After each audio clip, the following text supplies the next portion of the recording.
আসসালামু আলাইকুম ওয়া রাহমাতুল্লাহি ওয়া বারাকাতুহু। প্রিয় দর্শক, আশা করি সবাই ভালো আছেন। শাহানশাহ মীরে কামাল তোমার কাছে হযরতের মাল বলবো কন্ট্রোল অনেক আগের গান, কিন্তু মাঝখান দিয়ে তাহেরি সাহেব এসে পড়ছেন। তো আজকে যেহেতু তাহেরি সাহেব ভিডিওর মাঝখানে এসে পড়েছেন, তো আজকে তাহেরি সাহেবকে নিয়ে একটু আলোচনা করা যাক। তাহেরি সাহেবের যে ভিডিওটি স্ক্রিনে ইতিমধ্যে এসেছে, এই ভিডিওতে তাহেরি সাহেবের একটা শান আছে, যে শানটি তিনি গেয়ে ভাইরাল হয়েছেন এবং এই শানটি নিয়ে অনেক আলোচনা হয়েছে। তো আজকে আমরা এই শানটির রিভিউ নিব, কেন এত এত উলামায়ে কেরাম এই শানটি নিয়ে তার আলোচনা করেছেন এবং সমালোচনা করেছেন।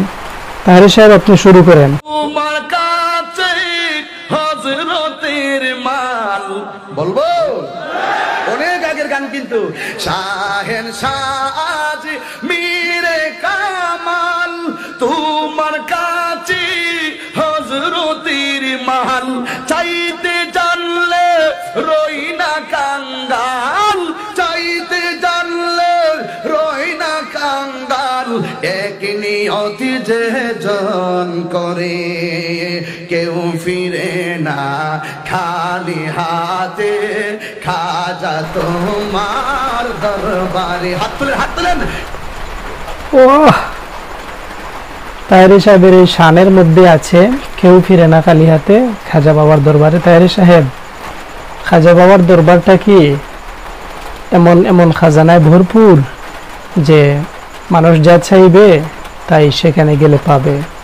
তাহেরি সাহেবের এই শানটার অর্থই হচ্ছে খাজা বাবার দরবারে সব খাজানায় ভরপুর, অর্থাৎ একজনের টাকা লাগবে, খাজা বাবার দরবারে গেলে সে টাকা পাবে। কারো যদি একটা মোবাইল ফোন লাগে, তাহলে সে খাজা বাবার দরবারে গেলে সে মোবাইল ফোনটি পেয়ে যাবে। কারো যদি একটা হেডফোন লাগে, তাহলে সে খাজা বাবার দরবারে গেলে সে হেডফোন পেয়ে যাবে। তাহেরি সাহেবের এই শ্লোকটা হচ্ছে একদম কুফরি একটা শ্লোক। কারণ হচ্ছে আমরা জানি আল্লাহ তাআলা, আল্লাহ পাক রব্বুল আলামিনের খাজানা ভরপুর খাজানা। তো আল্লাহ পাকের দরবারে যে যা চাইবে, ভালো জিনিস যা চাইবে সবই পাবে। অনেক সময় মন্দ জিনিস চাইলেও আল্লাহ তাআলা দিয়ে থাকেন, কারণ সে আল্লাহ তাআলার কাছে চাচ্ছে বিদায় আল্লাহ তাআলা দিয়ে থাকেন। কিন্তু তাহেরি সাহেবের এই শ্লোকটার মাধ্যমে বোঝা যাচ্ছে যে খাজা বাবার দরবারটাই হচ্ছে সবচেয়ে সেরা। কেউ আল্লাহ পাকের দরবারে চাওয়া লাগবে না, শুধু খাজা বাবার দরবারে চাইলেই হয়ে যাবে। রাসূলুল্লাহর জীবনে তো আমরা দেখি না রাসূলের আর নারীদের মধ্যে কোনো পর্দা টাঙানো ছিল, নাউজুবিল্লাহ করনা, বা নারী পুরুষের মাঝেও কোনো পর্দা ছিল। সবাই তো একইভাবে কথা বলেছে। রাসূলুল্লাহ ঈদের জামাতে যখন খুতবা দিচ্ছেন, তিনি বুঝতে পারলেন নারীরা অনেক কথা বুঝতে পারেন। ওনার পরিচয়টা আগে দিয়ে নেই, তারপরে ওনার সম্পর্কে কিছু কথা বলবো। উনি হচ্ছেন হিজবুত তাওহীদের ইমাম সেলিম এর স্ত্রী, অর্থাৎ যে যে যার নুন খায় তার গুণগান গাইতে হয়। সেলিমের স্ত্রী হিসেবে সেলিম যাই বলে সেটাকে সে সমর্থন করবে, এটাই হচ্ছে তার কাজ। তো এখানে সে সেলিম সাহেব যে সমস্ত বক্তব্য প্রদান করেন তার মাহফিলে, তখন নারী এবং পুরুষের মধ্যখানে কোনো পর্দা থাকে না, কোনো নিকাব থাকে না। তো সে এই কথাটাকে যখন তার মাহফিল থেকে উঠে এসেছে যে আসলে নারীদের মধ্যখানে কেন পর্দা দেওয়া হয়নি, তখন এই মহিলাটি কি বলছে দেখেন। এখানে সে বলছে রাসূল সাল্লাল্লাহু আলাইহি ওয়াসাল্লাম যখন নারী সাহাবীদের মধ্যখানে নারী সাহাবীদেরকে সামনে রেখে যখন বক্তব্য প্রদান করতেন, তখন নাকি পর্দা ছিল না। সে সাহাবী যুগের সাথে তার এই সেমিনারটাকে নিয়ে মিলাচ্ছে এবং তাদের এই বিষয়গুলোকে সাহাবী যুগের সাথে মিলাচ্ছে, যাতে রসুলের ওই কথা রাসূল সাল্লাল্লাহু আলাইহি ওয়াসাল্লামের ওই মাহফিলটা দিয়ে তার মাহফিলটা চালিয়ে নিতে পারে। কি একটা ভণ্ডামি শুরু করছে।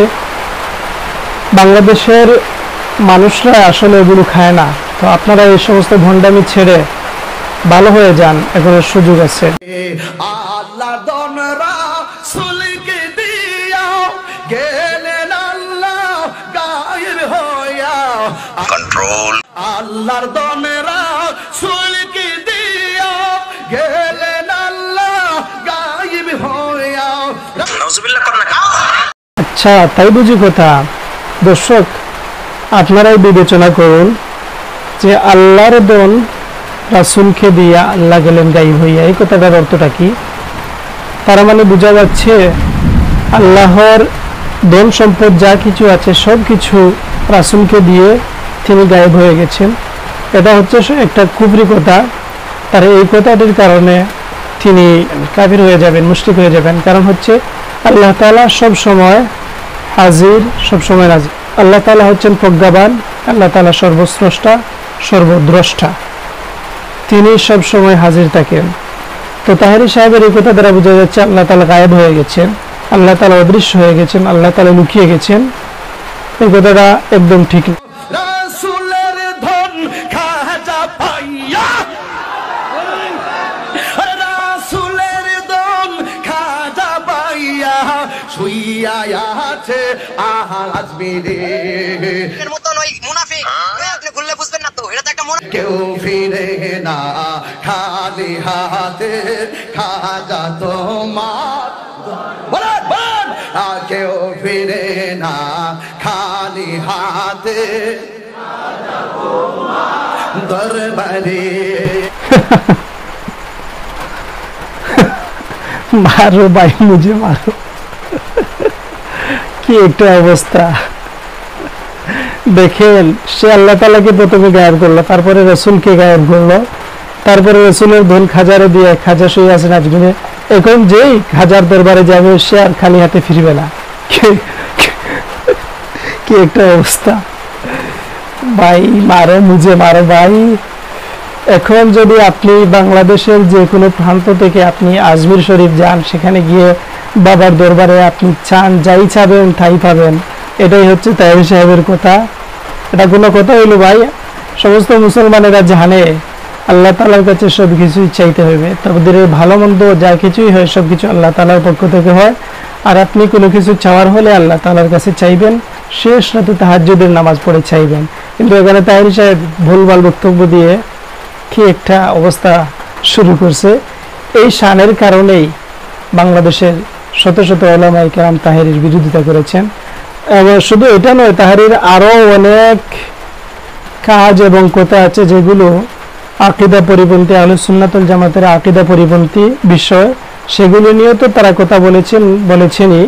পাশাপাশি এই বিষয়টি হাইলাইটস হওয়ার কারণে এটা নিয়েও কথা বলেছে। খাজা তোমার দরবারে গো, খাজা তোমার দরবারে, মুর্শিদ তোমার দরবারে, খাজা বাবা, খাজা বাবা, খাজা বাবা, খাজা বাবা আমার একটা তাবিজ দেন। বাপ রে বাপ, তাহেরির বাড়িতে তাহেরি বেমার, তাহেরির বউ চেয়ারম্যান।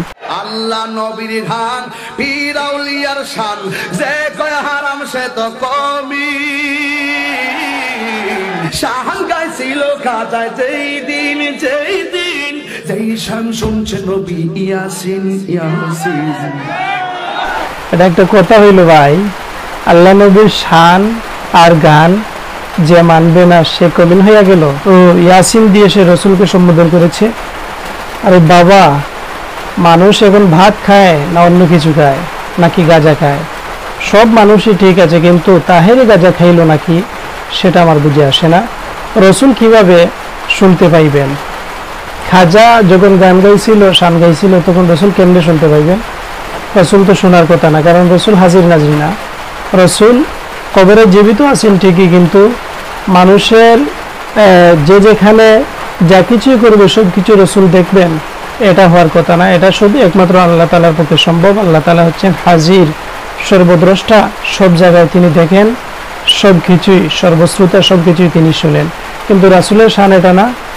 ইয়াতাদিরুনা ইলাইকুম ইযা রাজাতুম ইলাইহিম কুল লা তা'তাদিরু লান নু'মিনা লাকুম ক্বাদ নাব্বা'না আল্লাহু মিন আখবারিকুম ওয়া সায়ারাল্লাহু আমালাকুম ওয়া রাসূলুহু থুম্মা তুরাদ্দুনা ইলা আলিমিল গায়বি ওয়াশ শাহাদা। এখানে ওয়া সায়ারাল্লাহু আমালাকুম ওয়া রাসূলুহু দ্বারা এটা বোঝানো হয়েছে অচিরেই তোমাদের আমল আল্লাহ তাআলা এবং রাসূল দেখবেন। তার মানে এটা নয় যে রাসূল আল্লাহ তাআলার মতো হয়ে গেছেন, গায়ব সম্পর্কে জানেন, এটা না। অর্থাৎ রাসূলের কাছে আল্লাহ স্বয়ং প্রেরণ করবেন, আর আল্লাহ তাআলার পক্ষে এটাই সম্ভব। যেভাবে রাসূল সাল্লাল্লাহু আলাইহি ওয়াসাল্লাম কবরে জীবিত আছেন, রাসূলের কাছে মানুষের আমলগুলো তিনি প্রেরণ করতে পারবেন। কিন্তু তাহেরির খাজা যখন গান গাইছিল তখন এটা আবার আল্লাহ তাআলা খবর শোনাইলো, এটা তো আমার জানা আসে না। আল্লাহ তাআলা কখনো এটা শোনাবেন কিনা আমার বুঝে আসে না। দর্শক বৃন্দ, আপনারা এতক্ষণ আমার এই রিভিউটি শুনলেন। তাহেরি সাহেবের এতক্ষণ যে শানটি নিয়ে আমরা আলোচনা করেছিলাম, তো এই শানের মধ্যে অনেক ভুল ভ্রান্তি আছে। তো আমরা আসলে আপনাদের সামনে সুন্দর একটা ভিডিও উপহার দিয়েছি। আপনারা আপনাদের মূল্যবান মতামত কমেন্ট বক্সে জানাবেন। আর তাহেরি সাহেবের এই শানটি সম্পর্কে আপনাদের ধারণা কি?